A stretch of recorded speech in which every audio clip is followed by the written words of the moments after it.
Ассалаумағалейкум. Бізде жұмыс қызу үстінде, отправкаға машиналарымыз біртіндеп келіп жатыр. Алда осы жерден артамыз контейнерлерге, ар жағында машиналар келіп жатыр. Бірінші контейнерге артылатын машиналарымыз полностью дайын.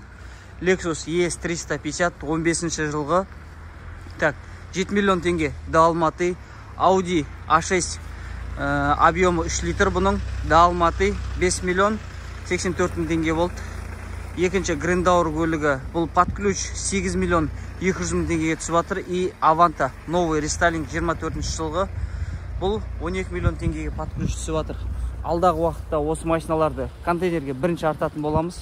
Екінші контейнерге артатын машиналарымыз базамызға келе жатыр. Біздің алдағы уақытта келеді. Оны да түсіріп, жеке-жеке видеоларын жіберетін боламыз. Күндеріңіз сәтті өтсін. Біз жұмысымызды әрі қарай жалғастырамыз.